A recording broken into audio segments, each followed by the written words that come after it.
ನೀವು ನೋಡ್ತಾ ಇದ್ದೀರಾ ಕರ್ನಾಟಕ ಬೀಟ್ ನ್ಯೂಸ್. ಚಿತ್ರದುರ್ಗ ಜಿಲ್ಲೆ ಹೊಳಲ್ಕೆರೆ ತಾಲೂಕು ದಂಡಾಧಿಕಾರಿಗಳವರ ಮುಖಾಂತರ ಹೊಳಲ್ಕೆರೆ ತಾಲೂಕನ್ನ ಬರಪೀಡಿತ ಪ್ರದೇಶವೆಂದು ಘೋಷಣೆ ಮಾಡಲು ಮಾನ್ಯ ಮುಖ್ಯಮಂತ್ರಿಗಳವರಿಗೆ ತಾಲೂಕು ರೈತ ಸಂಘದ ವತಿಯಿಂದ ಮನವಿ.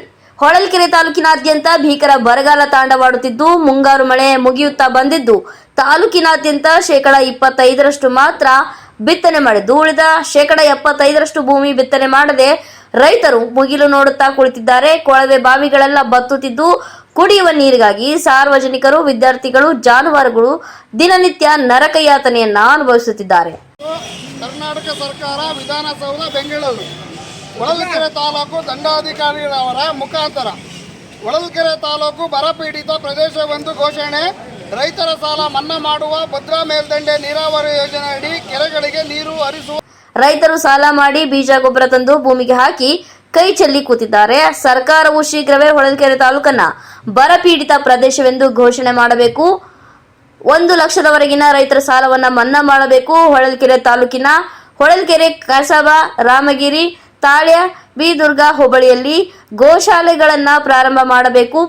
ಭದ್ರಾ ಮೇಲ್ದಂಡೆ ನೀರಾವರಿ ಯೋಜನೆಯಡಿ ತಾಲೂಕಿನ 30 ಕೆರೆಗಳಿಗೆ ಶೀಘ್ರವೇ ನೀರು ಟ್ರಯಲ್ ಮಾಡಿ ಹರಿಸುವುದು. ತಾಲೂಕಿನಲ್ಲಿ ಬಿಟ್ಟು ಹೋದ ಕೆರೆಗಳಾದ ಕುರಿತು ಈ ಮೇಲ್ಕಂಡ ವಿಷಯಕ್ಕೆ ಸಂಬಂಧಿಸಿದಂತೆ ಹೊಳಲ್ಕೆರೆ ತಾಲೂಕಾದ್ಯಂತ ಭೀಕರ ಬರಗಾಲ ತಾಂಡವಾಡುತ್ತಿದ್ದು ಮುಂಗಾರು ಮುಗಿಯುತ್ತಾ ಬಂದರೂ ಸಹ ಮಳೆ ಇಲ್ಲದೆ ಹೊಳಲ್ಕೆರೆ ತಾಲೂಕಾದ್ಯಂತ 25% ಮಾತ್ರ ಬಿತ್ತನೆಯಾಗಿದ್ದು ಉಳಿದ 75% ಭೂಮಿ ಬಿತ್ತನೆ ಮಾಡದೆ ಮುಗಿಲು ನೋಡುವಂತ ರೈತರು ಕುಳಿತಿದ್ದಾರೆ.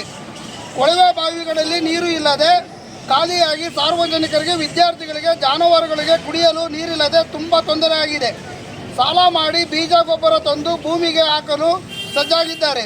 ಸರ್ಕಾರವು ಹೊಳಲ್ಕೆರೆ ತಾಲೂಕು ಬರಪೀಡಿತ ಪ್ರದೇಶವೆಂದು ಘೋಷಣೆ ಮಾಡಿ ರೈತರ ಸಾಲವನ್ನು ಮನ್ನಾ ಮಾಡುವ ಮೂಲಕ ಭದ್ರಾ ನೀರಾವರಿ ಯೋಜನೆಯಡಿ ಕೆರೆಗಳಿಗೆ ನೀರು ತುಂಬಿಸಬೇಕೆಂದು ರೈತರು ಒತ್ತಾಯವಾಗಿದೆ.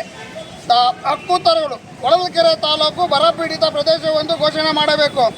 1 ಲಕ್ಷದವರೆಗಿನ ರೈತರ ಸಾಲ ಸರ್ಕಾರ ಮನ್ನಾ ಮಾಡಬೇಕು. ತಾಲೂಕಿನ ಹೊಳಲ್ಕೆರೆ, ಕಸಬಾ, ರಾಮಗಿರಿ, ಬಿ-ದುರ್ಗ, ತಾಳ್ಯ ಹೋಬಳಿಗಳಲ್ಲಿ ಗೋಶಾಲೆ ಪ್ರಾರಂಭ ಮಾಡುವುದು. ಭದ್ರಾ ಮೇಲ್ದಂಡೆ ಯೋಜನೆ ಅಡಿ ಬಿಟ್ಟು ಹೋಗಿರುವ ಕೆರೆಗಳಿಗೆ ಕಣಿವೆ ಕೆರೆ, ರಾಮಗಿರಿ, ಕಂಚಿಕೆರೆ, ತುಪ್ಪದಹಳ್ಳಿ, ಮುದ್ದಿನಕಟ್ಟೆ, ಲೋಕದಳ್ಳಿ ಕೆರೆ, ಕಂಚಾಪುರ ಕೆರೆ, ಹೊಸಕೆರೆ, ದೊರಿವಿನಕಟ್ಟೆ ಕೆರೆ, ಗೌಡಿಹಳ್ಳಿ ಕೆರೆ, ಬೊಮ್ಮನಹಳ್ಳಿ ಕೆರೆ, ಸಿಂಗೇನಹಳ್ಳಿ ಕೆರೆ, ಆಡಿಕಾವಲು ಕೆರೆ, ತಾಳ್ಯದ ಕೆರೆ ಎಲ್ಲ ಕೆರೆಗಳು ಸೇರ್ಪಡೆ ಮಾಡಿ ಕೆರೆಗಳಿಗೆ ನೀರು ತುಂಬಿಸುವುದು. ಹಳ್ಳಿಗಳಲ್ಲಿ ಕುಡಿಯಲು ನೀರಿಲ್ಲದೆ ಸಮಸ್ಯೆಯಾಗಿದೆ. ಶೀಘ್ರವೇ ಈ ಗ್ರಾಮಗಳಲ್ಲಿ ಕೊಳವೆ ಬಾವಿ ಹಾಕಿಸಿ ನೀರಿನ ವ್ಯವಸ್ಥೆ ಮಾಡುವುದು. ಕಣಿವೆಹಳ್ಳಿ ಕೆರೆ, ಕೆಂಚಾಪುರದ ಹೊಸಕೆರೆ ಮತ್ತು ದನುವಿನಕಟ್ಟೆ ಕೆರೆ, ತುಪ್ಪದಹಳ್ಳಿ, ಮುದ್ದಯ್ಯನಕಟ್ಟೆ ಕೆರೆ, ಸಿಂಗೇನಹಳ್ಳಿ ಕೆರೆ, ಆರ್ಡಿ ಕವಾಲ್ ಕೆರೆ, ಗೌಡಿಹಳ್ಳಿ ಕೆರೆ, ರಾಮಗಿರಿ, ಕೆಂಚಮಕಟ್ಟಿ ಕೆರೆ, ಲೋಕದೊಳಲು ಕೆರೆ, ತಾಳಕಟ್ಟೆ ಕೆರೆ, ಬೊಮ್ಮನಹಳ್ಳಿ ಕೆರೆ ಬಿಟ್ಟು ಹೋಗಿರುವ ಎಲ್ಲ ಕೆರೆಗಳನ್ನು ಸೇರ್ಪಡೆ ಮಾಡಿ ತುಂಬಿಸುವುದು. ಕುಡಿಯಲು ನೀರಿಲ್ಲದ ಹಳ್ಳಿಗಳಲ್ಲಿ ಶೀಘ್ರವೇ ಕೊಳವೆ ಬಾವಿಗಳನ್ನು ಹಾಕಿಸಿ ನೀರಿನ ವ್ಯವಸ್ಥೆ ಮಾಡುವುದು. ಬಸಾಪುರ ಗೇಟ್ನ ಕೆಎಸ್ಆರ್ಟಿಸಿ ಡಿಪೋವನ್ನು ಶೀಘ್ರವೇ ಆರಂಭಿಸಿ ರಾಮಗಿರಿ ಮಾರ್ಗವಾಗಿ 4 ಬಸ್ಗಳನ್ನು ಬಿಡುವುದು.